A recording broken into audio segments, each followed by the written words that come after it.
Hello friends, Radhe Radhe सभी को। मैं आ गई हूँ आज आप सबकी favourite story advocate Anjali Awasthi का आज का एपिसोड लेकर। फ्रेंड्स, आज का एपिसोड बहुत इंटरेस्टिंग, बहुत ही दिलचस्प है, तो वीडियो को एंड तक जरूर देखिएगा। चैनल पर नए हैं, चैनल को सब्सक्राइब कीजिएगा, बेल आइकन को प्रेस करना ना भूलेगा फ्रेंड्स, ताकि ऐसे इंटरेस्टिंग वीडियो मैं आपके बीच में लेके आती रहूँ। तो फ्रेंड्स, आज के एपिसोड में आप देखने वाले हैं कि यहाँ पर उदय राजवंशी जो होता है वो फ़ोन करता है और फ़ोन करके युवराज ठाकुर को बताता है कि हमारी जो कंपनी थी उसका पता चल चुका है पुलिस को, तुम्हारे नंबर से उसने ट्रेस कर लिया है। तभी वो बोलता है कि कौन सी कंपनी, तभी वो बताता है कि यूपी लिमिटेड कंपनी का नाम बताता है, जिसमें कि यहाँ युवराज ठाकुर भी पार्टनरशिप में होता है। तो वो बोलता है कि ऐसे कैसे हो गया, तभी बोलता है कि हाँ ऐसा है। और तो वो पूछता है कि किसने बताया, तो वो बताता है कि आरती राजपूत या तो फिर आरती अवस्थी बोल दो या आरती सिंह राजपूत बोल दो, जो भी बोलो उसी ने बताया है।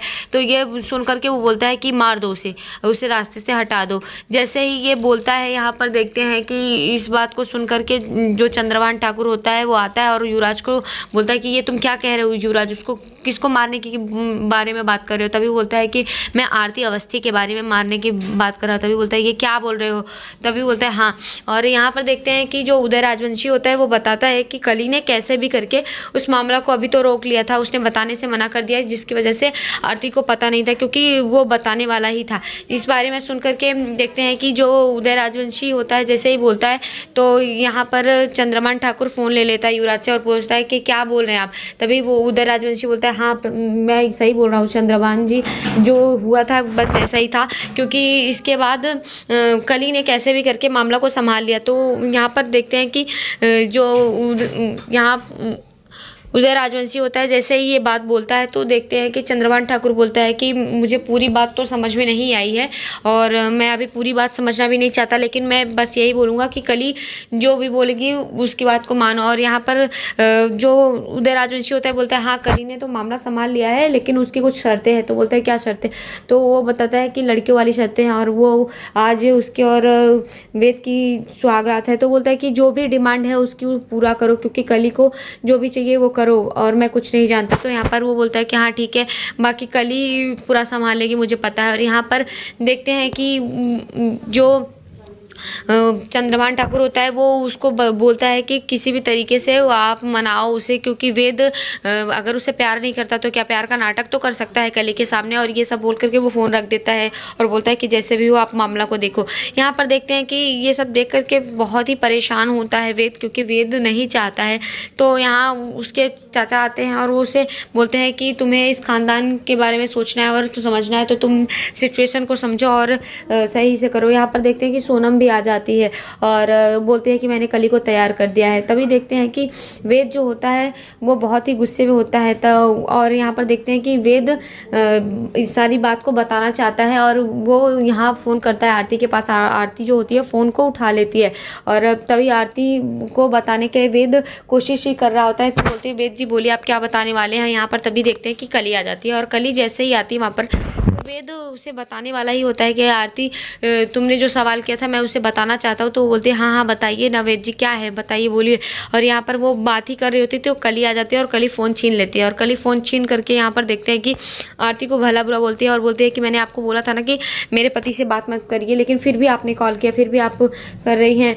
तो वो यहाँ पर बताती है कि आज हमारी और वेद जी की सुहागरात है और वेद जी ने आपके जो पेंटिंग को बनाया था उसे अपने हाथों से ही कलर डाल करके बर्बाद कर दिया। तो इस बात को सुनकर के आरती को बहुत तकलीफ होती है और वेद को गुस्सा आ रहा होता है, क्योंकि वेद ने ऐसा कुछ किया नहीं होता है। और यहाँ पर ये सब सुनकर के आरती जो होती है बहुत ही तकलीफ में होती है। और देखते हैं कि कली जैसे ये शब्द बोलती है तो वेद को बहुत ही गुस्सा आता है और कली इतना बोल करके फ़ोन को रख देती है। यहाँ पर दूसरी तरफ देखेंगे कि आरती को बहुत ज़्यादा तकलीफ होती है और आरती वेद के साथ बिताए वो पल को याद कर रही होती है। और यहाँ वेद भी आरती के बारे में सोच रहा होता है कि किस तरीके से वो आरती से मिला था और उसकी पहली डेट हुई थी। और यहाँ पर देखते हैं कि वो कैसे प्रपोज़ किया था और आरती ने उसे कैसे प्रपोज़ किया था।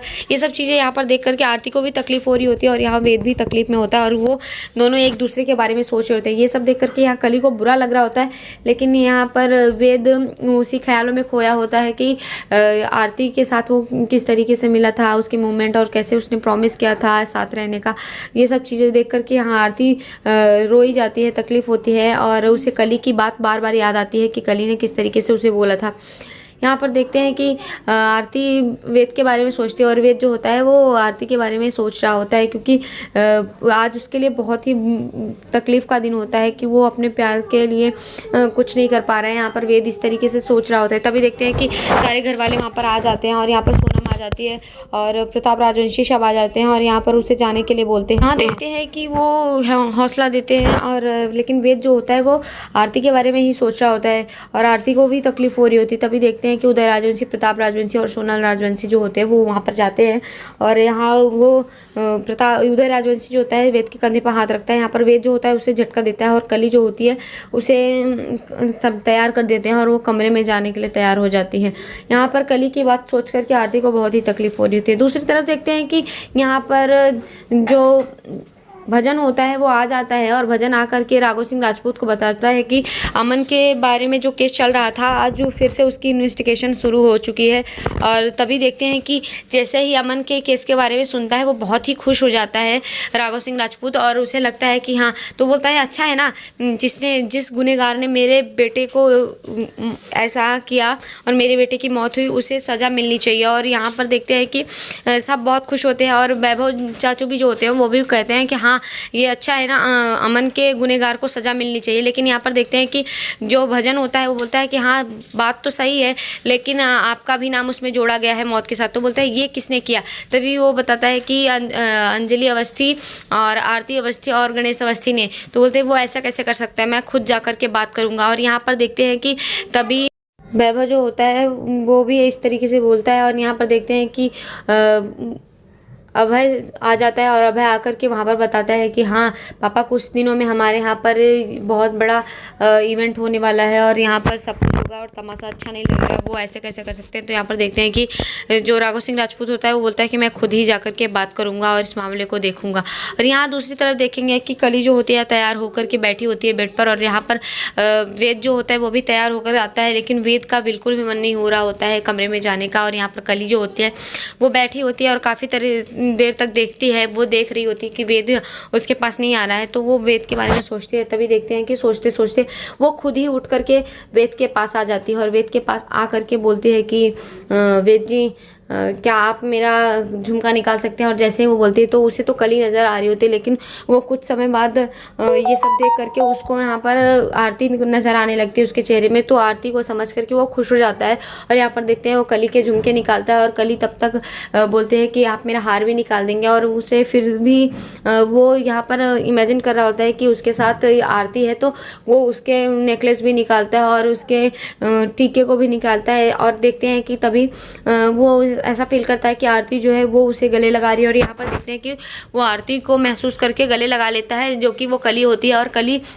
बहुत खुश होती है। और यहाँ पर देखते हैं कि वेद जैसे ही उसे गले लगाता है तो कली जो होती है बोलती है कि मैं आपसे बहुत प्यार करती हूँ वेद राजवंशी और मैं कली राजवंशी। और जैसे ही कली का नाम सुनता है वेद को तुरंत याद आ जाता है और वेद उसे ज़ोर से धक्का दे देता है।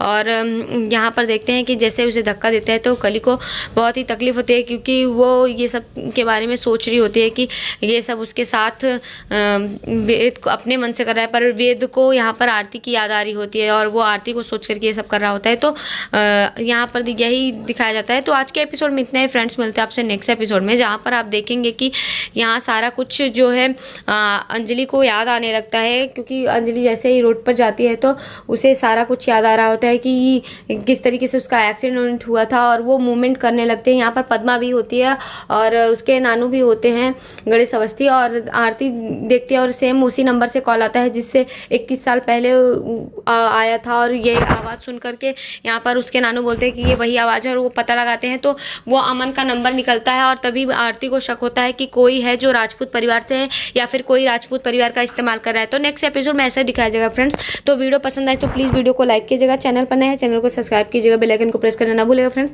तब तक के लिए bye bye, Radhe Radhe, take care.